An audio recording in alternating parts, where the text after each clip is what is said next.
네. 자, 이번 시간에는 여러분 계속해서 재고자산에 대한 문제풀이 계속 해보도록 하겠습니다. 327페이지 보시면 다음에 상품 재고장을 계속 기록법 하에서 선입 선출법으로 기록을 했을 경우 틀린 것은 이랬습니다. 선입 선출법으로 기록을 했을 때 틀린 것을 찾아라 라고 했어요. 이럴 때는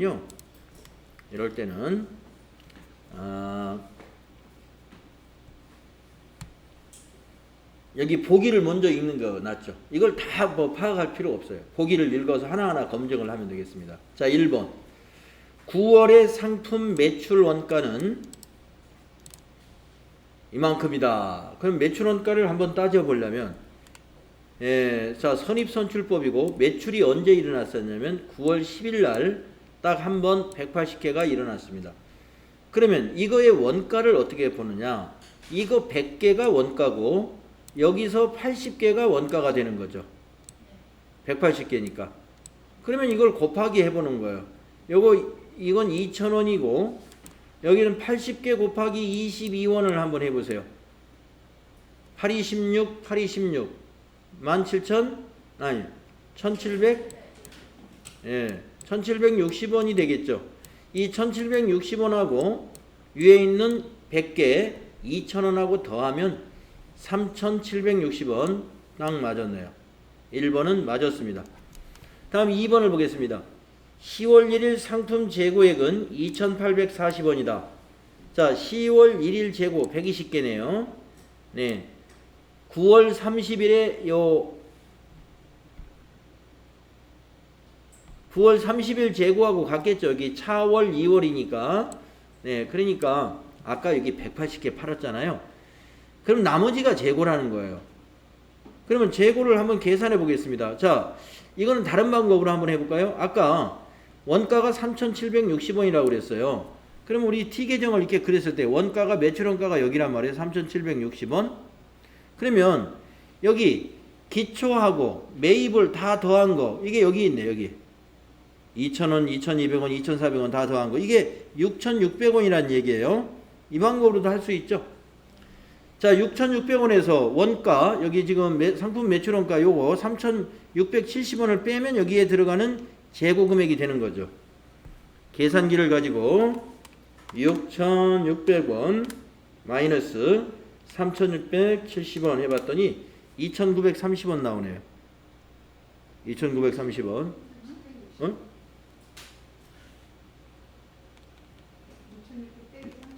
6,600원 빼기 3,700, 이거 670원이라 3,760원. 빼기 3,760원 했더니 2,840원 나오네요. 2,840원. 이거 맞네. 네, 아까 여기 3,760원인데 제가 여기 3,670원으로 잘못 기록했어요. 그래서 이렇게 빼면 2,840원이 맞습니다. 그래서 판매 가능 금액에서 여기 매출 원가를 빼면 그게 바로 재고가 되는 거예요.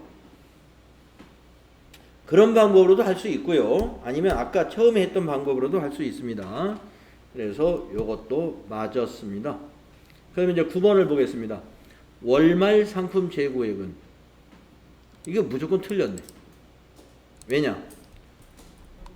월말 9월에 월말이면 요 120개 재고나 10월 초에 요 120개 재고는 금액이 같아야죠.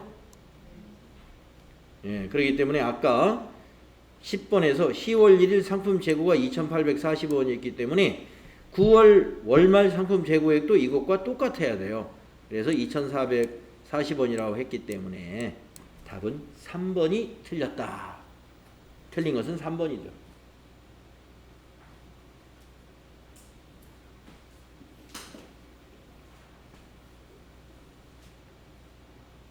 그리고 4번에 9월에 상품 판매 가능 금액은 6,600원이다. 바로 요거죠. 여기 입고만 다 더한 거잖아요. 기초에다가 매입 또 매입 이게 뭐예요? 우리가 상품 계정을 T 계정으로 그렸을 때 이 부분에 들어가는 거죠. 기초, 그 다음에 단기 매입액, 이걸 다 더한 게 합계죠. 그 금액이 지금 6,600원이라는 얘기죠. 이 6,600원이 판매 가능 금액이라고 그랬죠. 판매 가능 금액은 상품 계정의 차변의 합계입니다. 그랬단 말이에요. 그래서 6,600원 판매 가능 금액 맞는 이 얘기죠.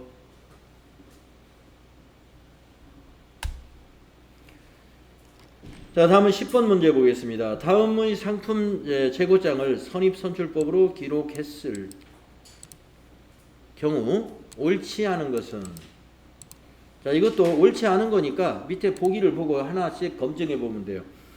자, 10월의 상품 매출원가는 1,880원이다. 매출원가를 한번 계산해 볼까요? 선입선출법으로. 자, 매출이 언제 있었나요? 10일 날 있었네요. 아까 거하고 비슷해요. 180개. 이거의 원가를 매출 원가라고 그러는 거예요. 자, 선입선출이니까 여기 있는 거 100개 모두 원가. 그 다음에 여기서는 80개만 원가. 자, 여기 1,000원이 원가인데다가 80개 곱하기 11원을 한번 해볼까요? 예. 880원. 예. 그래요. 880원 더하기 요 위에 있는 1,000원 하니까 1,880원. 맞았다 이겁니다. 1번은. 그 다음 2번. 10월 말 상품의 개당 단가. 단가죠? 12원이다. 어디? 10월의 말이면 요 120개. 자, 그러면 아까 요 매출원가 이것도 나왔으니까 3,300원에서 이게 지금 3,300원이 판매 가능 금액이죠? 판매 가능 금액에서 매출원가 여기 1,880원을 빼봐요. 그러면 이게 재고 금액이죠. 이게 재고 금액. 재고 금액을 일단 구해 보겠습니다. 자, 3,300원 빼기 1,880원 했더니 1,420원 나와요. 단가라는 것은 수량으로 나눠야 됩니다. 1,420원을 나누기, 지금 몇 개가 재고냐면은 10월 말 재고는 120개예요. 120개로 나눠 보세요. 나누기 120개 했더니 11원 11.83333 이렇게 나오죠? 네. 12원이 안 됩니다. 그래서 2번은 틀렸다. 답이 2번이 답이 되는 겁니다. 12원이 안 나오죠? 11.833이니까. 예. 반올림. 예. 만약에 반올림에서 맞다면 문제에서 반올림하여 12원이다. 뭐 이렇게 했다면 맞았겠죠. 예. 그냥 12원이다 했기 때문에 예, 정확하지 않은 답입니다. 네, 그리고 만약에 여기 3번, 4번을 읽었을 때 이게 틀렸으면 이걸 맞았다고, 이 둘 중에. 예, 그래서 한번 3번, 4번을 보겠습니다. 야, 반올림 하면 12원이 될 것도 같아요. 예, 그러면 이미 이 3번과 4번이 과연 둘 중에 하나가 틀린 게 있는지 보도록 하겠습니다. 10월에 월말 상품 재고액은 1,420원이다. 아까 예, 여기 3,300원에서 여기 매출원가 빼면 그게 재고 금액이라고 그랬죠? 예, 그래서 아까 빼봤습니다. 빼보니까 맞았죠? 3,300원 빼기 1,880원은 1,420원. 이거 맞았다 이겁니다. 그 다음에 4번. 만일 후입선출법을 적용하는 경우 10월의 월말 상품 재고액은 선입선출법을 적용하는 경우보다 적어진다. 자, 후입선출법을 적용하게 되면은 가격이 이렇게 올랐을 때 10원, 11원, 12원 올랐을 때 후입선출법이라는 것은 오른 것이, 나중에 입고된 것이 먼저 판매된 거란 말이에요. 그러면 저 재고가 저기 가장 오래된 것이 10원 낮은 거예요. 그러니까 가격이 선입선출법보다는 적어지죠. 그래서 재고 금액이 적어지면 월말 상품 재고액이 작아지면 원가가 커지기 때문에, 재고 금액이 작아지면 원가가 커지기 때문에 후입선출법이 이익이 작게 표시된다.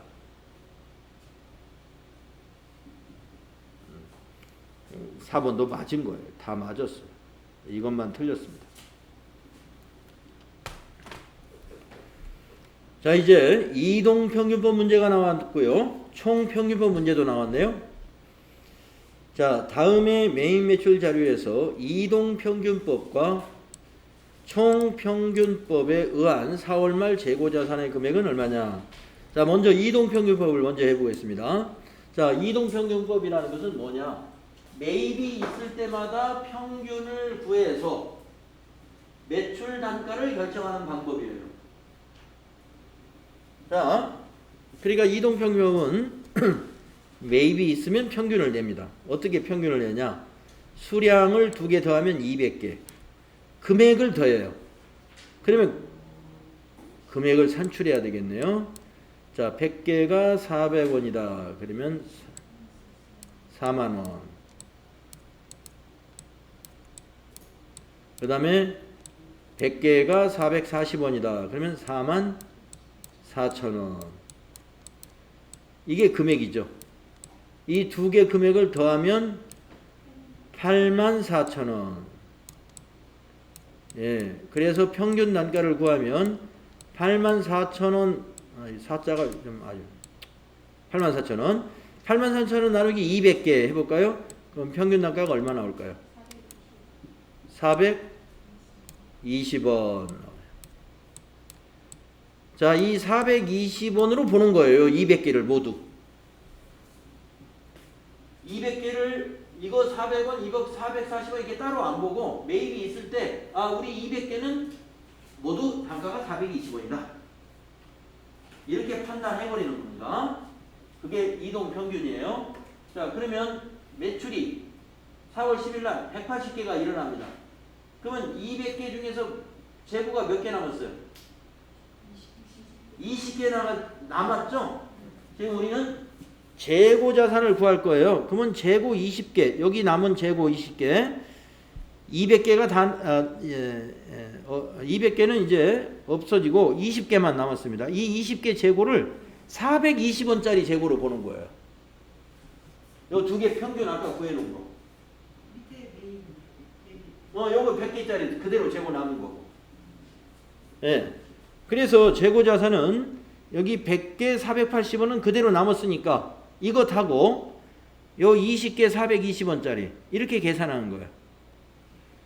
자, 그러면 자, 먼저 재고 20개 남은 거 20개는 420원짜리 8,400원 하고 여기 100개는 평균 안 내요. 여기 100개는 왜냐면 매출이 일어나고 그 뒤에 재고기 때문에 이거는 그냥 곱하기 해서 더합니다.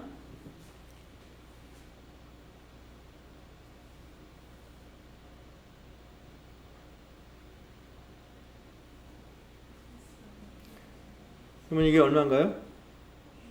48,000원이요? 그러면 56,400원이 있나요, 거기에? 56,400원. 예. 근데 56,400원이 1번하고 4번이 두 개가 똑같아요. 그죠? 56,400원 똑같습니다. 그러면은 총평균법의 계산을 한번 해보겠습니다. 자, 총평균은 매출 다 빼고 이걸 일단 빼놓고 매입 요거 수량 다 더해요. 300개. 그 다음에 금액을 다 구해요. 매입만. 아까 이게 4만원이었고 그 밑에가 44,000원이었고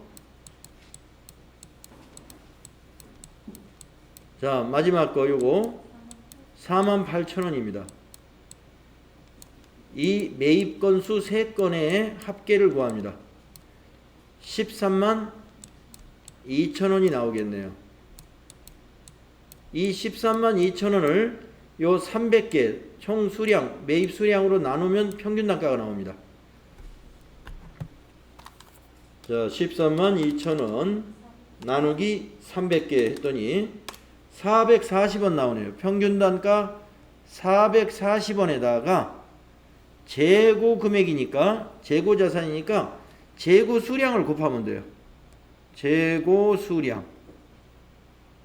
그게 평균법에 의한 재고 금액이 됩니다. 재고 자산이.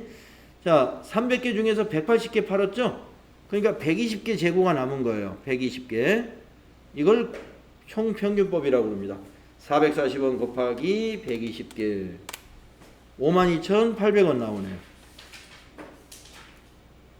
보기 중에 52,800원이 있어야 되겠죠? 예. 4번이 답인 거죠.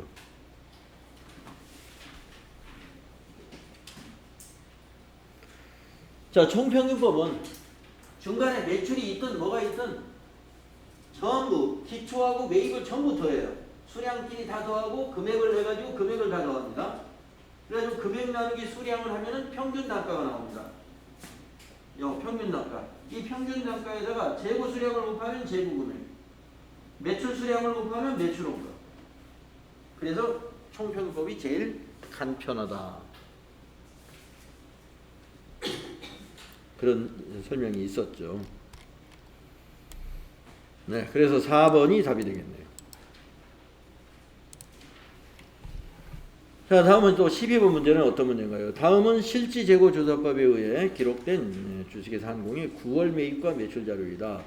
총평균법에 의한 총평균법. 9월 말 재고자산과 매출 원가는 얼마냐? 총평균법에 의한 9월 말 재고자산과 매출 원가는 얼마냐? 자, 총평균법은 일단 평균을 내야 됩니다. 자, 그러면 여기 수량을 월초재고 매입, 여기 400개. 수량이 400개입니다.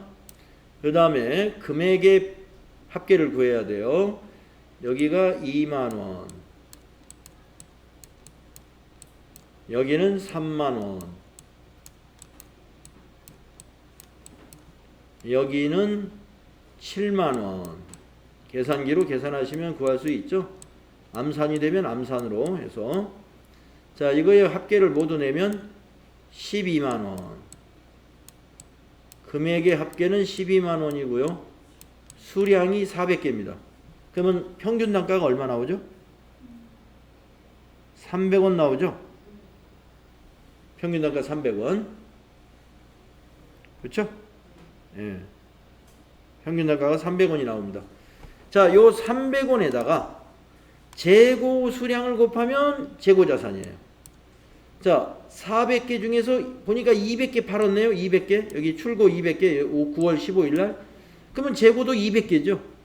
그래서 300원 곱하기 200, 300원 곱하기 200개. 3인은 6, 6만원.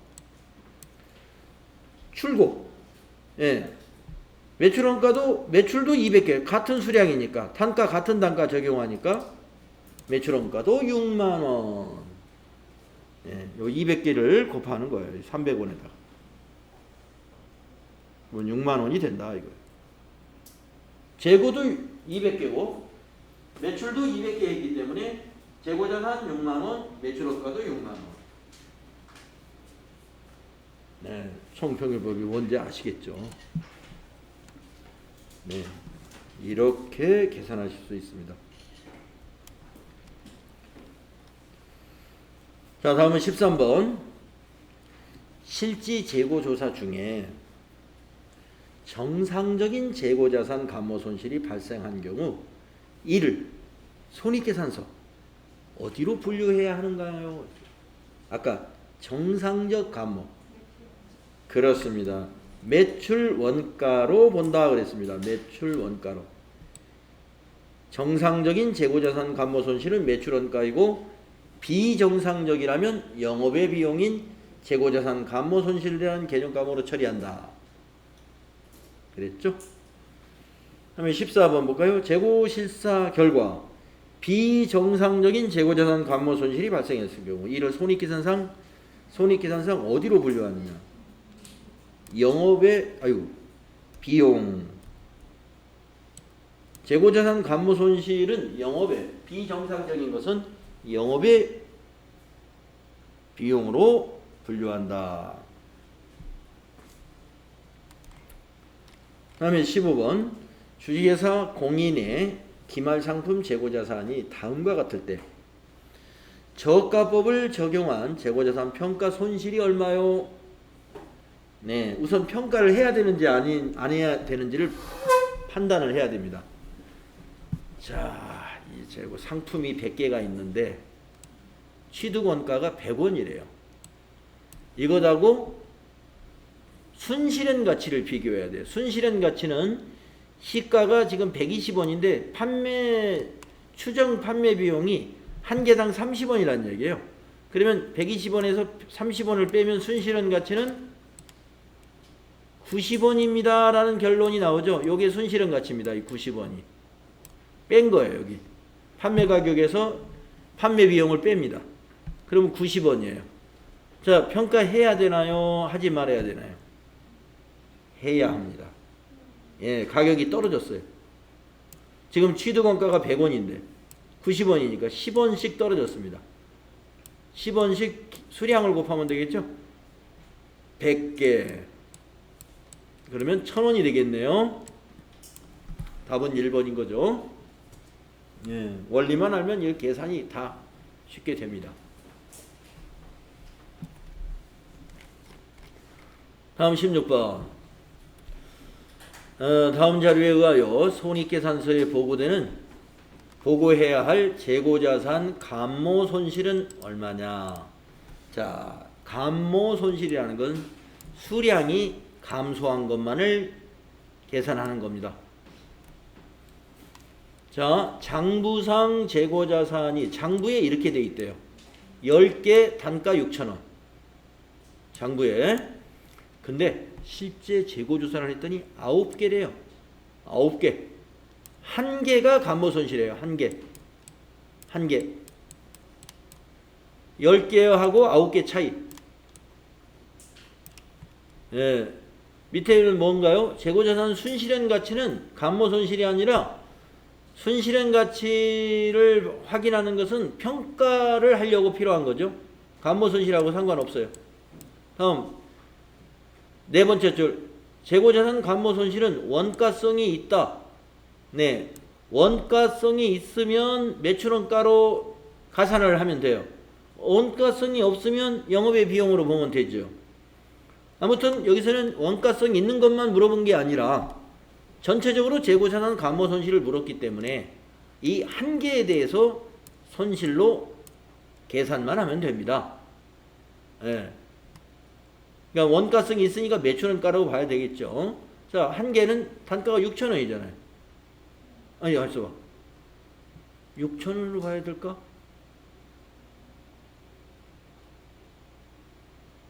재고자산 순실현 가치는 5만원이다. 그러면 이 9개가 5만원이라는 얘기야. 9개가 5만원.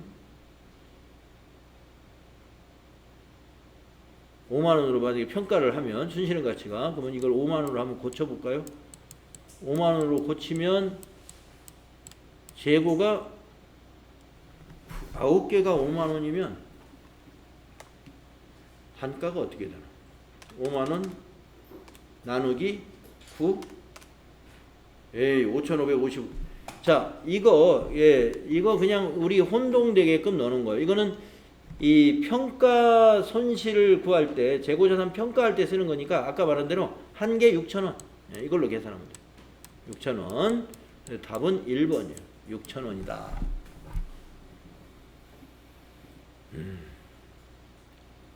가격이 하락한 그 부분은 감모손실로 보는 거 아닙니다.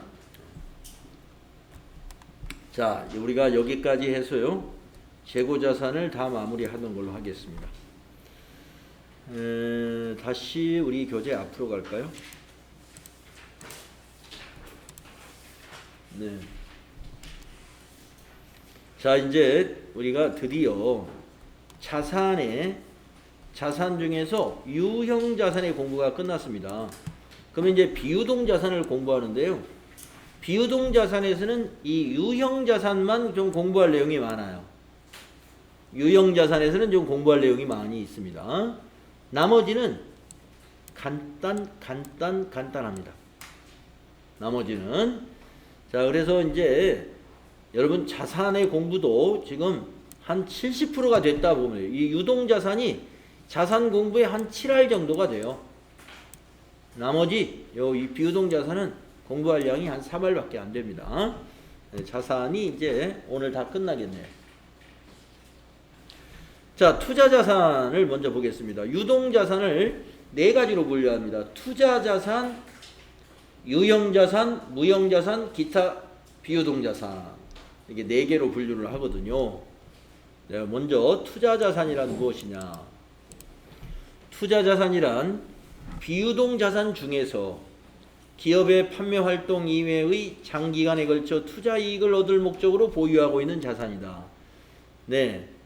그러니까 판매 활동하고 기업의 판매 활동하고 관계없는 장기간에 걸쳐 투자 이익을 얻을 목적으로 보유하고 있는 자산입니다. 네. 그래서 우리가 장기간, 만약에 단기간의 투자 이익이다 그러면 저 앞에 당좌자산에서 배웠던 단기 매매 증권도 단기간의 투자 이익을 목적으로 하는 거고, 뭐 우리 1년짜리 정기예금 은행에 가입하는 것도 1년 안에 단기간에 그 은행에 저금하는 것도 투자예요. 예. 근데 여기 투자 자산은 그런 단기적인 건 여기에 안 들어가요. 투자 자산이라는 것은 장기간에 걸쳐서 투자 이익을 얻을 목적으로 보유하고 있는 자산인데 어떤 것이 있느냐? 예금. 예. 예금인데 예금들이 1년 이하짜리는 전부 다 당좌자산에서 배웠습니다. 단기 금융상품이래 가지고. 근데 여기는 1년을 다 초과하는 것들이에요. 1년 이후에 만기가 오는 것들. 그래서 장기성 예금이나 장기 금융상품이 투자자산에 해당된다는 거 여러분 알아둡시다. 다음에 두 번째는요. 특정 현금과 예금이라는 것도 있어요. 특정 현금과 예금. 그야말로 이 개정 과목 이름도 좀 특이하죠. 만기가 1년 이후에 도래하는 사용이 제한되어 있는 금융상품이에요. 사용이 제한되어 있다. 네. 그러니까 마음대로 인출 못해요. 은행하고 무슨 약정이 돼 있어가지고 은행과 그 약속이 끝나기 전까지는 인출을 안 해줘요. 은행에서. 사용이 제한되어 있는 그런 금융상품이 있는데 당좌 개설을 할 때 당좌 개설 보증금 같은 것이 하나의 예가 되겠습니다. 자, 그 다음에 대여금 중에 장기 대여금. 우리 아마 단기 대여금은 거래의 순환과정 분계 연습하면서 단기 대여금이라는 개정 과목을 예제로 만들어서 우리 해봤었죠. 그 단기 대여금은 유동자산이고 유동자산 중에 당좌자산이었습니다. 장기 대여금은 비유동자산이며 투자자산으로 분류합니다. 투자로 분류해요. 자금을 대여하고 그 회수기간이 1년 이후인 대여금이 장기 대여금입니다. 그 다음에 이제 투자자산의 대표급이죠. 투자자산의 대표 개정 과목은 투자부동산이라고 보시면 돼요. 투자부동산. 그래서 기업의 고유의 영업활동과 직접적인 관련이 없는 부동산으로 투자를 목적으로 보유하고 있는 부동산이 전부 다 개정 과목을 토지 건물로 하면 안 되고 그냥 투자부동산 이렇게 회계 과목을 투자부동산으로 개정 과목을 정리합니다. 기업의 영업활동과 관련이 없는 부동산을 말해요. 창고를 지으려고 토지를 샀다든가 그런 게 아니라 그냥 고유 영업활동과 관련 없이 투자 목적으로 샀다면 투자부동산이다 이거죠. 그래서 이제 그 기업들이 말이죠. 공장을 짓겠다, 창고를 짓겠다고 토지를 샀습니다. 근데 10년이 가도 안 지어요. 정부에서 왜 안 짓냐? 아니, 아직 지금 때가 안 돼서 안 짓는다. 이거 잘 인정을 안 하죠? 그러면 이제 그걸 투자자산으로 돌려라. 유형자산이라고 하지 말고. 그래서 우리가 영업에, 즉 업무에 사용할 목적으로 샀으면 그걸 유형자산으로 분류를 하는 게 맞고, 솔직히 이거는 다시 되팔아 가지고 이익을 남기려고 내가 공장 지을 생각 없는데 그냥 샀어요. 그러면 계정 과목을 이걸로 써라 이거예요. 투자 부동산. 자, 그다음에 그 아래에다가 계정 과목을요. 요 아래에 있잖아요. 여기다가 두 개만 좀 더 적겠습니다. 여기 요 종이 여백을 이용해서 여기다가 두 개를 더 적는데요.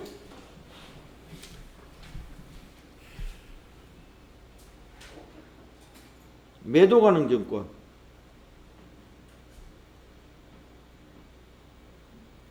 매도 가능 증권입니다. 그 다음에 그 밑에는 만기 보유 증권.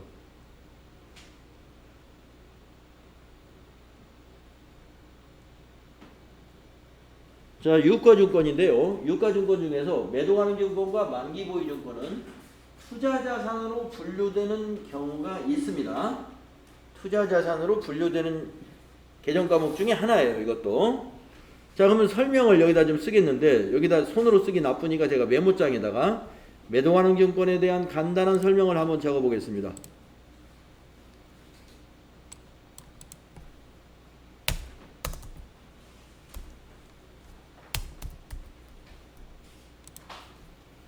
자, 매도 가능 증권이란 뭐냐?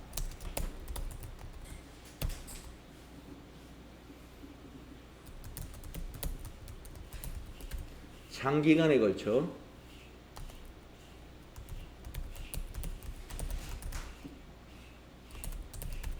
매매 차익을 목적으로 취득한 주식 또는 채권이다.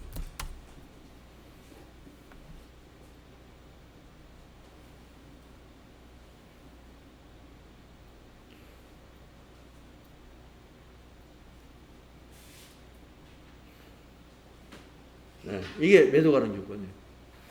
우리 저기 당좌자산 배울 때 단기 매매 증권이 뭐였어요? 단기간에 매매 차익을 얻을 목적으로 취득한 유가증권이었죠. 네. 이거는 장기간에 걸쳐. 그러니까 단기라는 건 1년 내에 어떤 투자 이익을 실현하려고 하는 것이 단기고, 장기라는 것은 길게 보는 거예요. 1년에 안 팔아. 뭐 2년, 5년, 뭐 3년 이런 식으로 장기를 내다보고 투자하는 유가증권, 주식이나 채무증권을 말해요. 자, 그러면 하나 더 있죠. 만기보유증권. 만기보유증권이라는 건 뭐냐? 이 계정 과목은 이렇겠습니다. 만기까지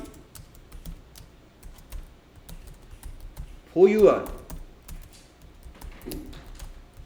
목적으로 취득한 채권입니다. 주식은 만기보유증권이 없어요.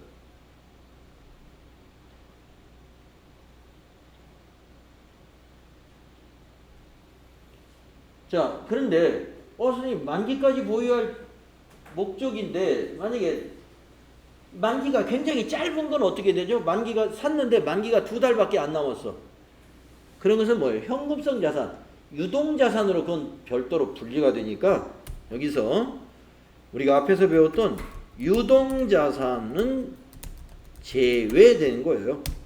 그러니까 취득 시 만기가 아주 짧아졌어요. 그건 알고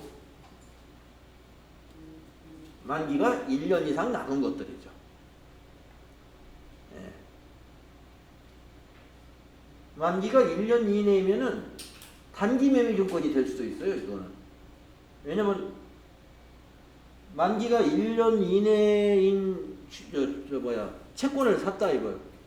그러면 1년만 내다보고 투자한 거 아닙니까? 1년만 내다보고. 예. 그렇기 때문에 이 만기 보유 증권은 예. 만기 보유 증권은 개념 과목을 보면 이 두 가지가 나와요. 예, 우리가 이 프로그램에서 보게 되면은 만약에 만기 보유 증권을 회계 처리해야 되겠다 하고 만기 보유 증권을 이렇게 검색을 딱 하잖아요. 코드가 두 개네. 124, 181. 이게 바로 그런 경우예요. 취득 시점으로 만기를 봐가지고 1년 안에 만기가 돌아오는 채권이다. 그러면 이거는 단기 투자로 보는 거예요. 그래서 유동자산 코드인 124번으로 회계 처리를 하고, 만기가 1년 넘게 2년, 3년 이런 것은 비유동자산. 지금 우리는 비유동자산에 있는 요 투자자산, 이것이 투자자산이에요. 이것이 투자자산.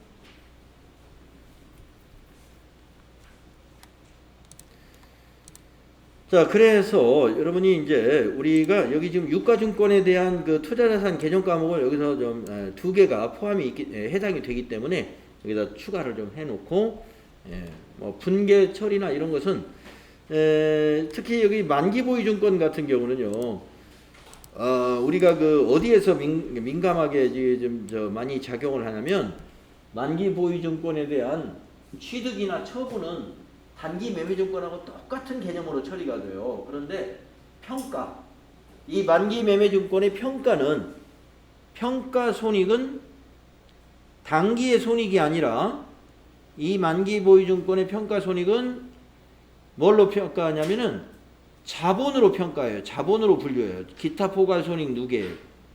자본의 기타 포괄 손익 누계액이다. 이거 기억나시나요? 예. 그러기 때문에 이 매도가능증권과 그 단기 매매증권의 분류가 굉장히 중요한 겁니다. 매도가능증권으로 분류한 것을 평가했을 때는 이익이나 손실이 단기의 손익계산서에 반영되는 것이 아니라 자본으로 반영이 됩니다. 이게 단기의 손익에 아무런 영향을 안 줘요. 그러나 단기 매매증권의 경우에는 그 평가 손익이 단기의 손익계산서에 바로 영향을 주죠. 예. 그래서 이 만기보유증권도 평가하잖아요. 안 합니다. 이 만기보유증권은 평가하지 않는다.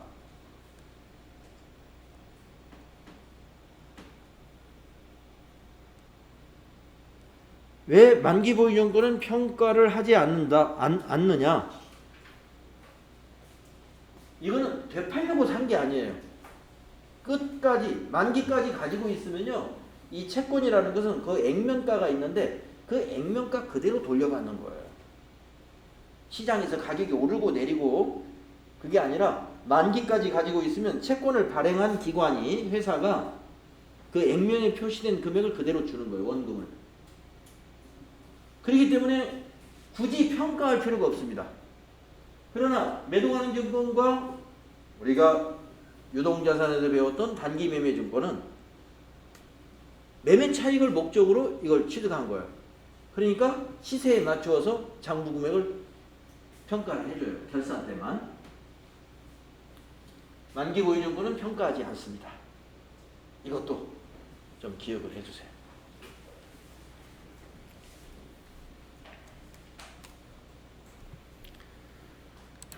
참 우리가 이렇게 개념 과목 하나하나를 덧붙일 때마다 여러분에게 뭔가 좀 부담이 많이 갈 거예요. 뭐 그 개념 과목마다 고유의 어떤 고유의 특징들이 있단 말이에요. 예, 그런 것들을 자 이게 좀 이게 머릿속에 지금 세이브를 해 놓는 겁니다. 아, 이런 것이 그런 거야. 네. 그래서 여러분이 너무 단기에 이렇게 좀 공부하기 때문에 좀 부담스러울 수가 있는데, 여러분이 단기에 무슨 고시를 하나 보신다고 생각하셔야 돼요.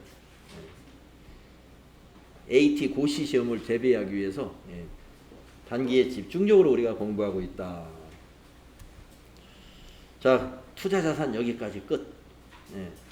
투자자산에서 나올 수 있는 건 뭐가 나오냐면, 개정 과목 아래 보기 중 투자자산이 아닌 것을 찾아라, 아니면 투자자산에 해당되는 것이 뭐냐, 이런 거 물어볼 수가 있고, 실무 문제로서는 뭐 아까 매도가능증권의 평가에 관한 분계, 그 문제 나올 겁니다.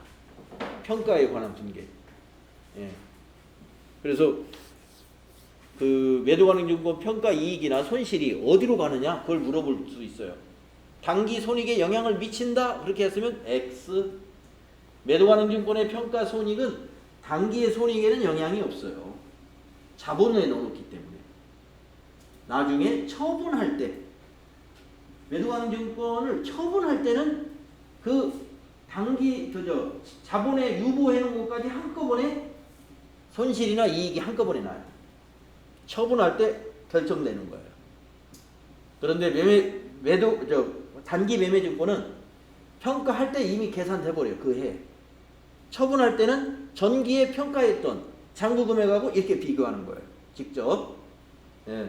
그런데 매도가능증권의 처분이익은 최초에 얼마에 샀지? 그것하고 비교해요. 왜 그런지 한번 생각해 보세요. 단기 매매증권은 해마다 만약에 평가를 작년 11월에 사가지고 12월 결산 때 평가했어요. 그래가지고 올해 지금 7월 달에 처분했어요. 그러면 처분이익을 따질 때 작년 결산 때 얼마로 평가했지? 그것과 7월 달에 처분한 금액을 비교해가지고 처분 손익을 계산해요. 왜냐? 이미 작년 11월에 산 거는 생각할 것이 없어. 왜냐? 평가 손익이 작년도 손익계산서에 반영이 돼버렸단 말이에요. 그러니까 올해는 처분만 했기 때문에 처분 손익만 따지면 돼요. 자, 그런데 매도가능증권은 작년 11월에 샀어요. 그리고 작년 결산일에 평가를 했어요. 근데 그 평가가 작년도 손익계산서에 들어갔느냐? 안 들어가 있어요. 지금 자본으로 넣어놨어요. 그런데 올해 원래는 장기간에 가서 투자하려고 했는데 갑자기 마음이 바뀔 수도 있어요. 회사가 올해가 적기다 싶어가지고 올해 7월에 팔아버렸네 그걸. 네. 그럼 매도가능증권이 없어지는 거죠. 팔아버렸으니까. 그랬을 때 처분이익이나 손실을 계산하려면 작년 평가한 걸로 비교하면 안 돼요. 맨 처음 얼마에 샀지? 그 금액과 처분한 금액을 비교해야 처분 손실이 제대로 나와요. 처분 손익이. 그거는 이제 분계를 통해서 증명을 해줄 거예요. 그런 문제가 뒤에 나옵니다. 우리 유형별 연수 문제 풀이에. 그때 제가 분계해가지고 여러분에게 증명을 해주면 아하 그렇구나. 지금 제가 한 말이 이제 이해가 갈 거예요. 그때. 자, 이제 투자자산 공부 끝나고 10분까지 쉬었다가 다음 시간에는 유형자산부터 공부하겠습니다. 유형자산.